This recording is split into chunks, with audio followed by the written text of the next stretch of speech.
Барыбыз сөздүн башынан аягына чейин кунт коюп угайлы. Сахабалардын укканынан үлгү алайлы. Сами'на ва атa'на. Уктукпу, баш ийдик, моюн сундук, аткардык деди. Алар угуу менен баш ийүү, моюн сунууда үлгү бизге. Алланы кандай угуш керек? Алла Таалага кандай баш ийиш керек? Пайгамбарыбыз саллаллаху алейхи ва салламды кандай угуш керек? Пайгамбарыбызга кандай баш ийиш керек? Сахабалар үлгү. Алар хидаяттын чырагы, хидаяттын жылдыздары. Пайгамбарлардан кийин эле эң таза, эң билимдүү, эң бактылуу инсандар. Ошон үчүн сахабалардын укканындай болойлу, жөөттөрдүн укканындай болбойлу. Сами'на ва асайна. Уктук, бирок өзүбүздүн каалаганыбызды кылабыз. Өзүбүздүн напсибиз эмнеге буйрук берсе, ошону кылабыз. Бул мусулмандардын укканы эмес тугандар. Кыямат күнү кайсы сөздү уктуң, эмне үчүн уктуң деген суроо бар. Ар бирден Алла субханаху ва таала сурайт тугандар. Ошон үчүн иншалла бул жердеги отурганыбыз оңолуу ниетинде угайлы, тазалануу ниетинде угайлы, ахиретти куруу ниетинде угайлы, Алланы тануу ниетинде угайлы. Пайгамбарыбыз саллаллаху алейхи ва салламдын биздерге бир хадиси бүткүл дүйнөдөн кымбат. Бир хадиси бардык адамзатка керек. Дүйнөсүнө дагы, ахиретине дагы. Пайгамбарыбыздын сүйлөгөнү вахий болчу.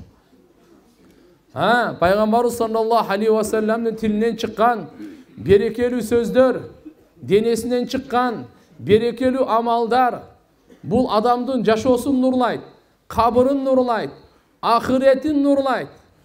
Пайгамбарыбыз Мухаммад саллаллаху алейхи ва саллам биздин эле пайгамбар эмес тугандар. Адашып калбайлы. Биздин пайгамбарыбыз бардык пайгамбарлардын пайгамбары. Биздин пайгамбарыбыз саллаллаху алейхи ва саллам бардык пайгамбарлардын пайгамбары. Адам атанын дагы пайгамбары, Нух пайгамбардын да пайгамбары, Ибрахим пайгамбар, Муса пайгамбар, Иса пайгамбардын дагы пайгамбары. Биз сыймыктанайлы. Ушундай пайгамбардын үммөтү болуп калганыбызга биз сыймыктанайлы. Биз Алла Таалага шүгүр келтирейли. Куранда Алла субханаху ва таала айтат: "Лaqad manallahu alal mu'minin id ba'asa fihim rasulan min anfusihim yatlu alayhim ayatihi wa yuzakkihim wa yuallimuhumul kitaba wal hikma." Чындыгында Алла Таала өтө чоң жакшылык кылды. Имандуу биздерге Алла Таала өтө чоң жакшылык кылыптыр. Кантип Muhammed sallallahu aleyhi ve sellem'de жиберип, өз арасынан, адам затынан, сіздерді мен чоғы жашаған, меккеліктер, башқа жақтан келіп қалған жоқ, туылғанын білесіңер, ата тегін білесіңер, жаштығын білесіңер, чоңойғанын білесіңер, ас-садиқул амин, чынчыл екенін білесіңер, аманаткөй екенін білесіңер, бардық жағынан, ең жоғарғы деңгейде, бардық сыпаттан, толық даражада екенін білесіңер. Ошону силерге пайгамбар кылып жиберип атабыз. Ал эмне кылат эле? Силерге келип туруп, субханаллах, Алланын китебинин аяттарын окуп берет. Пайгамбарыбыз саллаллаху алейхи ва саллам жараткан Алла Тааланын китебин жеткирүү үчүн жиберилген. Жараткан Алла Тааланын Кур'ан-ы Каримин чечмелеп, түшүндүрүп берүү үчүн жиберилген. Алла субханаху ва таала өзү Ар-Рахман, Ар-Рахим, китеби Кур'ан-ы Карим дагы Ар-Рахман, Ар-Рахим. Кур'ан-ы Карим дагы ушундай мээримдүү, райымдуу, бүткүл адамзатты райымдуулукка чакырган, мээримдүүлүккө чакырган, туура жолго чакырган, касиеттүү улуу китеп. Кур'андын нуру менен нурланайлы, Кур'ан менен достошойлу, Кур'ан менен жакындайлы. Пайгамбарыбыз саллаллаху алейхи ва салламдын күйөө баласы Амирул Муъминин Хазрат Усман ибн Аффан радийаллаху анху айтат: "Лау тахурат кулубукум ма шабиат мин каламилла." Эгерде силердин жүрөгүңөр таза болгондо, Алла Тааланын каламы Кур'ан-ы Каримге тоймок эмес дейт. Жүрөгүңөр таза болсо Кур'анга тойбойт эле дейт. Бүгүн биз дүйнөгө тойбойбуз. Бүгүн биз интернетке тойбойбуз. Бүгүн биз ушакка тойбойбуз. Бүгүн биз ушундай күлкүгө тойбойбуз. Оюнга тойбойбуз. Бүгүн биз кайсы нерсеге тойбой атабыз? Жүрөк караңгы, жүрөк ушундай айныганда, жүрөк ушундай дат басканда заңдаганда жүрөккө ушундай күнөө болуп, жүрөк катыганда ушундай болуп калат да. Hazret Usman razıyallahu anhu 15 paranı birinci rekette, 15 paranı ikinci rekette, 2 rekette 30 paranı okup koyuyor. Kur'an'da okuyuyor, adam balası Kur'an'a toy oturgan emес. Kur'an, Xudaga şükür Allah'ın kitabın qarap turuңuz, milyon adam jattagan. Milyon adam. Bir ele, mına India, Pakistan, Bangladeş'ten de bir ele 10-15 milyon uşul jedele qarı var.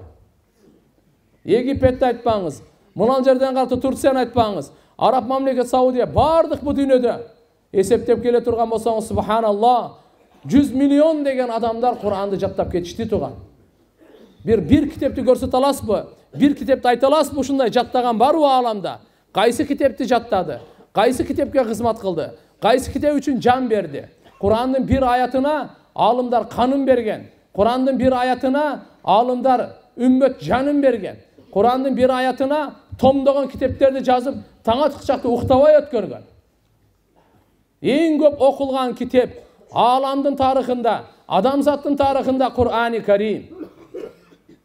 Kur'an-ı Kerim'de Allah subhanahu wa ta'ala şifa kılıp düşürdü.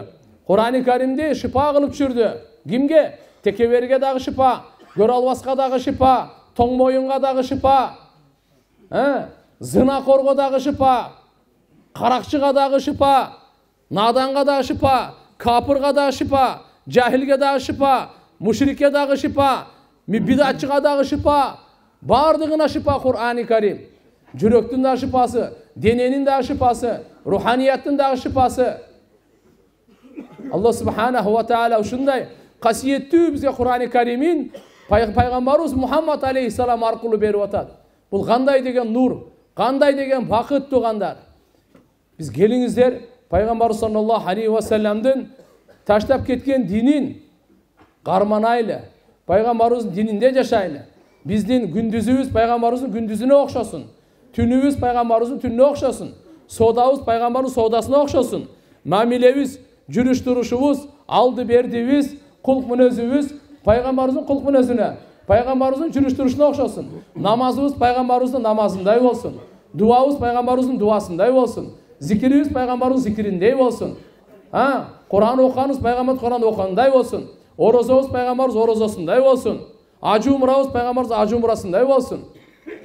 Peygamber sallallahu aleyhi ve sellem imandu baktulu atağanday oluş gerek aytты. İmandu baktulu balağanday oluş gerek aytты. İmandu baktulu güyoğanday oluş gerek aytты. İmandu baktulu jetekçi qanday oluş gerek aytты. İmandu baktulu qarıya qanday oluş gerek aytıp ketken. İmandu baktulu jaş qanday oluş gerek, ayal qanday oluş gerek, bardığını aytты. Бұл эле эмес, бейишке киргизе турган, жеткире турган, бардығын ачык айтты. Дозоктон узак кыла турган, дозокко сактай турган, бардык амалдарды ачык айтып кетти. Пайгамбар саллаллаху алейхи ва саллямдын улуу насааты Tirmizi şerifte келет. İbni Abbas radıyallahu anhumadan. İbni Abbas Peygamberimizin avasının balası. Peygamberimiz ilimli olsun dep dua verdiler. Bunu qarap turup Hazret Umar radıyallahu anhu tam beretele.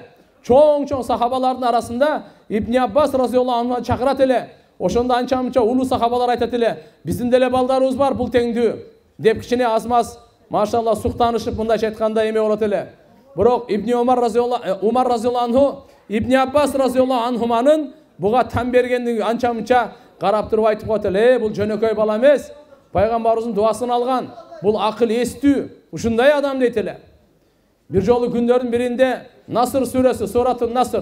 İza jaa nasrullah vel fath ve ra'aytan nas yedkhuluna fi dinillahi afwaja fasabbih bihamdi rabbika vestagfir innehu kana tawwaba. Uşu sürenin tüşüsü boyunca soraganda çoğun sahabalar aytkan ele. Bu sürenin tüşüsü Mekke jеңүүsü, adamlardan imanға top bolup İslamga girүүsü dep. Oşonda İbni Abbas radıyallahu anhudan Hazret Umar radıyallahu sorap kaldı. Sen oyunça qanday? Emne dep aytasın dep. Aytты, Peygamberimizin dünyadan qaytуусунун kabары dedi. Oşondan Umar radıyallahu anh aytты, men serge aytpadım ele, gördüңөрбү ilimli dedi. Raisul mufassirin, tercümatul Kur'an, mufassirlerinin raisi, Kur'an'ın tercümanı İbni Abbas radıyallahu anhuma. Sebep uşul süreden пайғамбарыбыз саллаллаху алейхи ва салламды bu дүниеден кеткенге даярдығыңызды көріңіз деген хабар келген екен.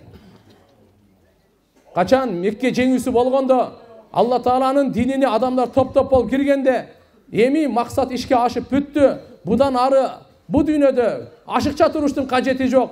Ошондуктан Алла Субханаху ва Таала пайғамбарыбыз саллаллаху алейхи ва салламға истигфар қыл, Алла Таалаға тасбих айт, Алла Таалаға хамд айт деп ушуга буйрук берди. Эми кете турган учур жакындады депчи.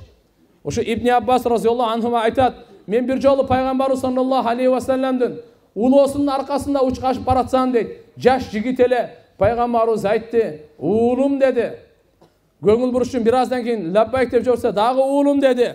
Кайра кунту халфан наби яуман факала ли я гулам. Эй бала деп айтты кайра. Инни уаллиму калимат танфаук. Мен сага бир топ сөздөрдү үйрөтөм.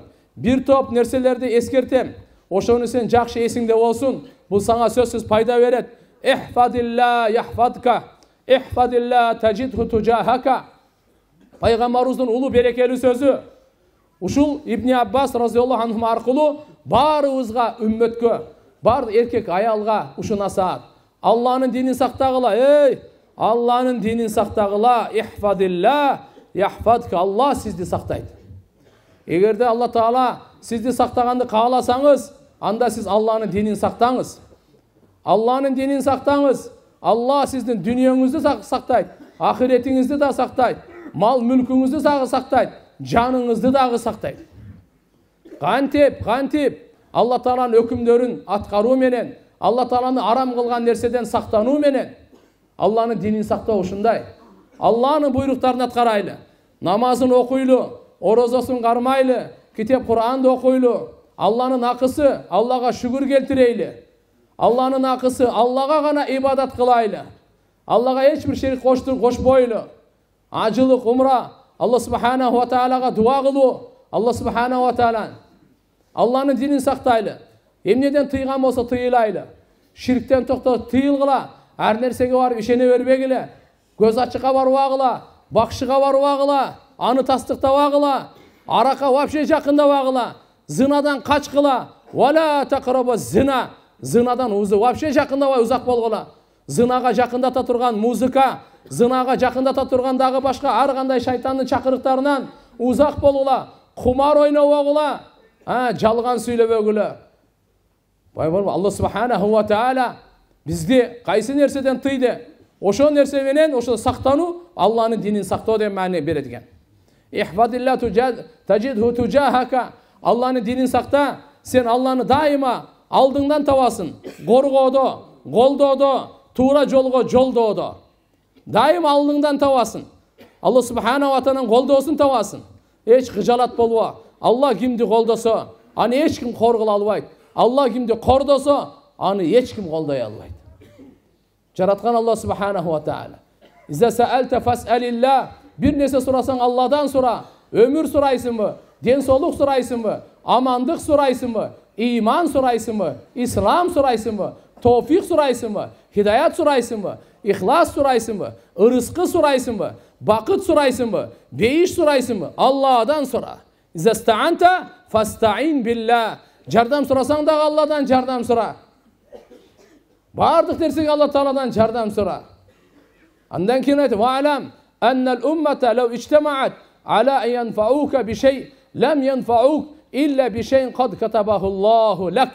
Билип койгун, адам баласы бардыгы топтолуп сага пайда жеткирем дейтсе, бардыгы топтолуп сага бир пайда жеткире албайт. Бирок Алла канча жазган болсо башыңызга жакшылыкты, ошончо гана пайда жеткире алат адам баласы бардыгы. Ата-энеңиз, бала чакаңыз, досуңуз, элиңиз сизге канча Алла акыңызга пайда жазган болсо, ошончо гана жеткире алат. Валау ijtama'u ala an yadurruka bi shay lam yadurruk illa bi shay qad katabahu Allahu aleyk. Ошондой эле билип кой, жүрөгүңдө бекем ишеним карма. Алла пайда берүүчү, Алла зыян берүүчү. Пайда да Алладан, зыян да Алладан. Жакшылык да Алладан, жамандык да Алладан. Бирок эреже бар. Kullu min indillah. Жакшылык, жамандык экөө тең Алланын тарабынан келет. Бирок, "Вама асабак мин хасанаtin fa min Allah, вама асабака мин sayyi'atin fa min nafsik." Кандай бир жакшылык келсе, Алладан түздөн түз келет. Бир жамандык келсе, нәпсиңиз аркылуу келет. Кандай бир жамандык келсе, нәпс аркылуу келет экен. Алладан, бирок нәпс аркылуу келет. Жакшылык түздөн түз Алладан келет. Түздөн түз Алладан келет. Пайгамбар саллаллаху алейхи ва саллям айтып атат, Ибн Аббаска түшүндүрүп берип атат. Не деген улуу касиет, эмне деген улуу таалим берип атат. Жүрөгүңө ушундай бекем ишенимди, якынды карма, чтоб сага эч ким зыян бере албайт. Алла сага канча жазса, ошончолук гана зыян бере алат. Ошончолук. Hazret Adam aleyhisselam tavaf kılıp Makam İbrahim'de 2 rekat namaz okup dua kılgan ele. Allahumma innaka ta'lamu sirri ve alaniyeti faqbal ma'zirati. Ya Allah, sen men sırrımdı dağı, aşkeremdi dağı bilesin. Oşonduktan üzürümdü kavul kılgın. Üzürümdü kavul kılgın. Ve ta'lamu haceti fa'atini suali. Suli. Ya Allah, men kacetimdi bilesin. Oşonduktan men tilegimdi bergin. Surağımdı bergin deydi. Ve ta'lamu ma fi nafsi faghfir li dunubi. Ya Allah, meni nafsimden kança günah var bilesin. Oşonduktan günahlarımı geçirgin deydi. Allahumma inni as'aluka imanan yubashiru kalbi. Ya Allah, men senen uşunda imanды surayım. Algaysı, jürökö ornoşkon, jürökö jarmaşkan, çıkpay turgan imanды surayım ya Allah. Şunun için Peygamberimiz tahajjudda dua kılatlar. Ya Allah, Allahumma inni as'aluka imanan ve yaqinan leyse ba'dahu kufrun. Men senen uşunda iman, uşunda yaqin surayım. Andan keyin kapır bolbay turgan. Andan keyin kapır bolbay turgan. İman ber ya Allah. Jürökö ornoşkon, korgoşunday bolup koyulgan. Allahumma inni as'aluka imanan yubashiru kalbi ve yaqinan sadiqan. Oşundayla uşunday çın, yaqin, bekem işenimdi surayım deydi. Hatta a'lama, bile turgan bolayın, işene turgan bolayın. Ennehu la yusibuni illa ma katabtali ve ridan bima qasamtali. Men uşunu bileyin, emne nerse meni başıma jetse sen жазганın gana jetet. Başka nerse jetpeyt. Allah kança ömür жазса oşonça ele jaşayt adam. Kança Allah Taala mırıskı жазса oşonça ele jeyt adam. Kança adam Allah Taala mına kança persentli olsanız kança жазса oşonça ele bolosuz. Başka aşıkça bolboyt. Jaratkan Allah Subhanahu wa Taala bunun bardığını çektep koygon, taktap koygon, жазып koygon. Ne de atat bu jerde? Uşunday Allah Taala'dan yaqin sorağınız. Yaqinan sadiqan sorağınız deydi. İşte men jürögüm ekilenbesin. Menin başıma gelgen nerse men bileyin, Allah'dan gana geldi dep bileyin, boldu. Hatta a'lama, men bile turgan bolayın. Annahu la yusibuni illa ma katabtali. Sen жазганın gana manga, oşo gana meni başıma jetet dep bileyin. Varidan bima qasamtali. Jana ya Allah, sen bergenine, bölüp bergenine razıçılıkты surayım deydi. Allah sizge kança ömür verdi, razı olunuz. Kança densoluk verdi, razı olunuz. Kança ırıskı verdi, razı olunuz. Kança persent verdi, razı olunuz. Kança akıl verdi, kança nerse Allah bölüp verse, uşuğa razıçılıkты surayım. Uşu duanı Adam aleyhissalam, Adam atağız kılganda, Allah subhanahu wa ta'ala aytdı. Ey Adam dedi, sen ukmuş dua kıldın dedi. Ukmuş dua kıldın dedi. Men senin duanı kabul kıldım dedi. Jana aytdı, senin zurriyatın, urpaktarından kıyamat günge çeyin kim uşu duanı kılsa söz kabul kılam dedi. Jana anın günelerin geçirem dedi. Kaygıların joyam dedi. Gıcalatçılığın getirem dedi. Demek tuğandar, en birinci mesele imandı meselesi. Allah'ını bar dev işeneyli, bir dev işeneyli, жалгыз dev işeneyli, şerigi жоқ dev işeneyli, mahlukka okşaş emes dev işeneyli, tübölüktü dev işeneyli, ezelten dev işeneyli. Jaratkan Allah subhanahu wa ta'ala mahluktu sıfatlarından taza. Allah Taala жоқтан бар болған емес, бардан жоқ болбойт. Анын баласы жоқ, анын аялы жоқ, анын ата теги жоқ. Ahad, Samad. Allah subhanahu wa ta'ala жалгыз, zatında dağı, sıfatında dağı, kudretinde dağı, nimetinde dağı, buyruğunda dağı, жаратуда dağı, жоқ кылууда dağı, берүүдө dağı, alıp salууda dağı, жалгыз Allah subhanahu wa ta'ala. Samad hiç kimge muhtaç emes. Bardığı ağa muhtaç. Bardığı ağa muhtaç. Jaraluуда dağı, жашоосунда dağı, жоқ болуусунда dağı Allah'a muhtaç. әрбір демінде мұқтаж, әрбір қимыл әрекетінде мұқтаж, әрбір жүректің соққанында мұқтаж. Алла субханаху ва тағала бендеге инсан бирөөсүнө да Алла субханаху ва тағала мұқтаж емес. İnsandın ibadatına da muhtaç емес, özüne dağı muhtaç емес, sizдің біздің намазға muhtaç емес, sizдің біздің oruçumuzga muhtaç емес, sizдің біздің sadaka zeketibizge Allah'a muhtaç емес. Allah bendenin ibadatına beniyaz, muhtaçsız Allah Taala. Bende egerde ibadat kılsa özü üçün, ibadat kılvasa dağı özü üçün. Laha ma kasabat ve aleyha maktasabat. İbadattın paydası, sovavu özünüzge, rahatı özünüzge, sovavu özünüzge, beyişi özünüzge. İbadat kılvay turgan bolsa, günösü özünüzge. Jamandıktın günösü özünüzge, dozogu özünüzge, kordugu özünüzge. Her bir adamın özünü. Allah subhanahu wa ta'ala bunu aytıp koygan. İn ahsantum li anfusikum ve in asa'tum falaha. Eğer de жақшы iş kılsan, özün üçün, жақшы olsan, özün üçün paydası. Jaman bolsan, al dağı özünü. Hadisi Kuduside Allah subhanahu wa ta'ala aytkan, ya ibadi, o bendelerim, inni harramtu zulma ala nafsi. Men zulümdü kılını öz canıma aram kıldım. Ve cealtuhu beynekum muharraman fala tazalamu. Sizlerin ortaڭorda dağı aram kıldım. Biri-biriңерге zulümdü kılvağıla, ey bendelerin, Allah'ın gayrılısı, Allah'ın aytusu. Bizge ayt otat, biri-biriңерге zulümdü kılvağıla. Biri-biriңерге zulümdü kılvağıla. Zulümdük eki türlü bolat. Кейде özüne zulümdü kılat. Günö kılıp özüne zulümdü kılat. Arak içip özüne zulümdü kılat. Kalp aytıp özüne zulümdü kılat. Zınaga varıp özüne zulümdü kılat. Namaz okuvay özüne zulümdü kılat. Özüne zulümdü kılat, özüne, başkaga emes. Oşonday dağı zulümdü kılvağıla deydi. Özüңөрgө zulümdü kılvağıla. Özgögө dağı zulümdü kılvağıla. Özgögө kanday? Başka birönün mal mülküne kol salvağınız. Başka birönün canına kol salvağınız. Başka birönün əvirine, abroyuna kol salvağınız. Bul aram.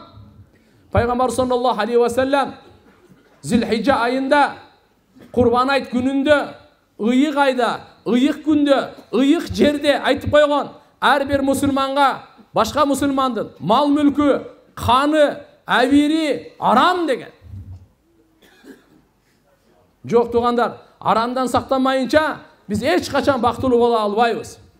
Арамдын кичинесинен да сактанайлы, чоңунан да сактанайлы, макрусунан да сактанайлы. Бирөөнүн акысынан сактанайлы. Ал кандай деген? Жакшы угуңуз туғандар, бирөөнүн мал мүлкү арам деген сөз кандай? Алдап саткан болбойт. Алдап акча тапкан болбойт. Уурдап болбойт. Жулуп алып болбойт. Bunun bardығы bürönün mal mülkü. Bürönün mal mülkü. Bürönün jeribi, koşunanın jerin alıp albаңыз, bir karış basbаңыз. Mamlekettin jeribi bir karış basbаңыз. Jolbu bir karış basbаңыз. Albаңыз аны albаңыз. Бұл aram nerse. Peygamberimiz aytат, kimde kim zulümdük menen bir karış jer ala turgan bolsa, ertege kıyamat günü anın azabı jeti жерди moyununa ilet деген. Бұл жаман nerse. Bürönün əvirine kol salvаңыз. Kimde kim bir musulmandın əvirini aça turgan bolsa, Allah anın əvirin үйünde oturguzup da şermende kılat degen.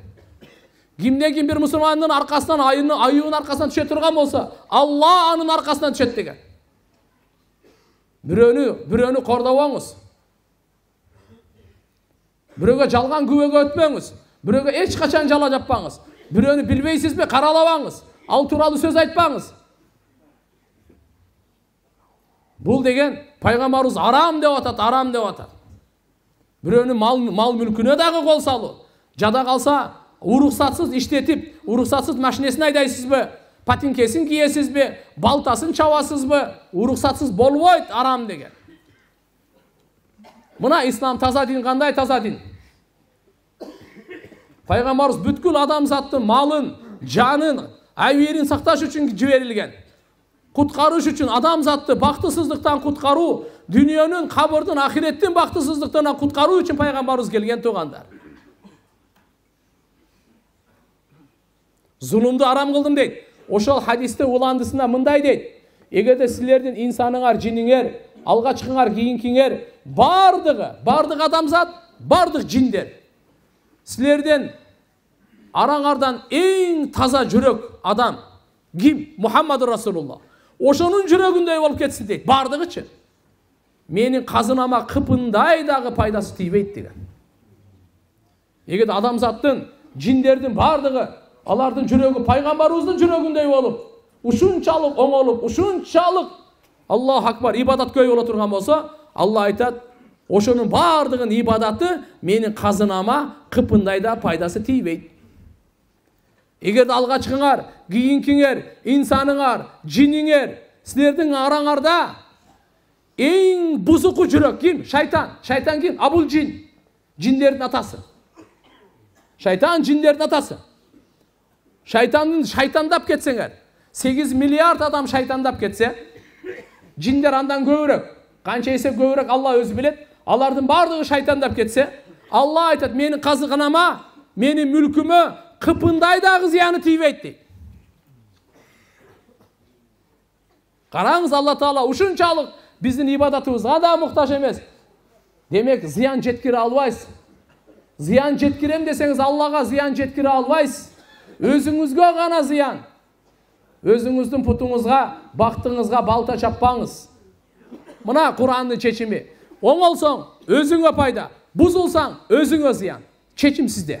Ыктыяр кылуу сизде. Келиңиздер туугандар, баарыбыз оңолуу жолуна түшөйлү. Ишенимдерди оңдойлу. Көз караштарды оңдойлу. Ниеттерди оңдойлу. Үмүттөрдү оңдойлу. Ибадаттарыбызды оңдойлу. Ибадаттарыбызды оңдойлу. Мүнөздөрүбүздү оңдойлу. Жараткан Алла Субханала Таала эгерде биз аракет кылсак, Алла эселетип берет. Бирге 10ду берет. Бирге 700'dü берет. Бирге 70 миңди берет. 700 миңди берет. Андан да ашырта берет Алла Таала. Казынасы кең берем десе. Ияка набуду биринчи аткарайлы. Ва ияка настаин экинчи жардам келет анан. Биринчи бизден кадам болсун. Бизден биринчи кадам бизден болсун. Демек туган ушуну түшүнүп алдык. Эгерде биз оңолсок, пайдасы өзүбүзгө экен. Бузулсак, зыяны өзүбүзгө экен. Жакшы иштерди кылсак, пайдасы өзүбүзгө экен. Күнөөлөрдү кылсак, Кудай сактасын, зыяны өзүбүзгө экен. Мына пайгамбар саллаллаху алейхи ва саллям бизге сизге алып келген улуу насааттары. Бир хадисте пайгамбарыбыз айтат: "Та'арраф илаллах фир-раха, я'рифка фиш-шидда." Ден соолугуңуз жакшы учурда Алланы көп эстеп жүрүңүз. Кыйынчылыкта Алла эстейт. Ишиңиз жүрүшүп атканда Алланы эстеңиз, намазды каза кылбаңыз. Иш жүрүшүп атат деп урган бойдон кетип калбаң. Алла Таала байлыкты берди, кутуруш үчүн берген жок. Алла Таала байлыкты берди, муктаждардын кажетин бүтүрүш үчүн. Алла байлыкты берди, шүгүр кылабы экенби деп берди. Кутурабы экенби деп берген жок. Калла иннал инсана ла ятга. Инсан тоң моюнда тез кутуруп кетет. Ошон үчүн алым айткан Ибн Муфлих бекен, Абул Муфлих бекен, аз эсимден чыгып атат. Бул киши мындай деген: эгерде мусибат, кайгы болбогондо, инсан тез эле өзгөрүп, кутуруп кетмек деген да. Ушу кармап турат экен да, кичине тиш ооруп калат, баш ооруп калат, ар кандай да башка немелер болуп калат, мусибат, кайгылар келип калат. Болбосо инсан кутуруп кетет. Инсан өтө тез кутурат. Инсан өтө тез кутурат. Иннал инсана ли роббихи лаканут. Алла айткан, инсан Роббусуна шүгүрсүз. Капырлар да, мусулман алхамдулилlah шүгүрдү го. Бирок алымдар кануттун сөзүн укмуш чечмелеп берген. Курандын аяты угуп алыңыз, туган. Инсан канут деди Алла Таала атын. Шүгүрсүз, кандай шүгүрсүз? Угуңуз. Алла Тааланын берген неематын арамга иштетсе, ошонун аты канут. Алла сизге ден соолук берди, неематты. Ушуну арамга иштетпеңиз. Бул канут болуп каласыз. Алла сизге байлык берди. Буну арамга иштетпеңиз. Канут болуп каласыз. Алланын берген неематтарын күнөөгө иштетүү, ушунун аты канут, шүгүрсүз. Жөнөкөй нерсе эмес, туугандар. Жөнөкөй нерсе эмес. Ошон үчүн иншалла Алланы жакшылыкта эстейли, оңойчулукта эстейли, токчулукта эстейли, ден соолукта эстейли, акыл эстейли. Эртеге башка кыйын келип калганда Алла бизди эстейт. Ачка болгондо Алла эстейт. Кайгы келип калганда, жамандыкта Алла эстейт. وَعَلَمْ أَنَّ الصَّبْرَ عَلَى مَا تَكْرَهُ خَيْرٌ كَثِيرٌ. Жақпаған нерсеңе сабыр кыла бер. Бул өтө чоң жакшылык. Бир нерсе напсыңга жакпай атат. Эчтеке эмес, сабыр кылып кое бер. Бул өтө чоң жакшылык. وَأَنَّ النَّصْرَ مَعَ الصَّبْرِ. Албетте жардам Алланыкы сабырдуулук менен бирге. إِنَّ اللَّهَ مَعَ الصَّابِرِينَ. Алла Таала сабыр кылуучулар менен бирге. Албетте сабырдуулукту сурабаш керек. Пайгамбарыбыз тыюу салган, сабырдуулукту сурабагыла деген. Бир сахаба сабырдуулукту дуа кылып атканда пайгамбарыбыз айткан. Ол сурап атты да, "Я Алла, мага сабырдуулук бер" деди. Пайгамбарыбыз айтты, "Сураба" деди. Сабырдуулукту сураган, башыма бир кырсык бер, башыма бир кайгы бер, сыноо бер, ошого мен сабыр кылайын деген мааниде экен да. Андай сураба деди. Афият сура деди. Пайгамбарыбыз айтты, "Афият сура". Афият деген эмне? Сак саламатчылык, амандык. Амандык. Бирок кимдин башына кичине кайгы келип калса, сабырдуулук сураса болот. Ошондо болот. Бирок сабырдуулукту билиңиз. Ас-сабру инда садматил ула. Биринчи сокку учурдагы сабырдуулук ошол Алланын алдында этибарга алынат. Ошого Алла Таалам жооп берет. Болбосо адамдын баардыгы эле бир аздан кийин баардыгы эле сабыр кылат. Баары эле сабыр кылат. Алла Субханаху ва Таала Кур'ан-ы Кариминде сабырдууларга эсеби жок жооп берилет деп койгон. Иннама юваффа сабирун ажрахум бигайри хисаб. Алла эсеби жок деп аткандан кийин ким аны эсептеп бүтөт? Кайсы жин, кайсы инсан, кайсы пайгамбар, кайсы периште эсептейт? Алла эсеби жок дейт сабырдууларга. Сабырды эмнеге? Напсы каалап атат күнөөнү. Ага барбай сабыр кылып атат. Мына сабырды. Напсы каалабай атат ибадатты. Мечитке келгенде, суукта даарат алганды, Алланын жолуна чыкканды, напсы каалабай атат Кур'ан окуганды. Ушуга бекем турдубу? Мына сабырдуулук. Мына ушу айтып атканы Алла Тааланын жардамы сабырдуулук менен биргеликте. Ва аннал фаражат ма'ал карб. Кайгы менен сөзсүз Алла Субханаху ва Тааланын ачуусу бар. Алла Таалам кайгыны эртеге кеч ачат. Ойлобоңуз ушу кайгы төрө берет деп. Азыр караңгыбы? Бу караңгы кетет. Же төрө береби? Кетет. Жарыгы чыгат тугандар. Жарык чыга турган бар. Ва анна ма'ал усри юсра. Албетте кыйынчылык менен биргеликте жеңилдик бирге дейт. Ибни Умар радıyallahu anhuma Пайгамбарыбыз саллаллаху алейхи ва саллям улуу оңолуу насаатын айткан. Улуу оңолуу насаатын айткан. Дүниөнүн акыйкатын айтып койду. Ахиреттин акыйкатын айтып койду.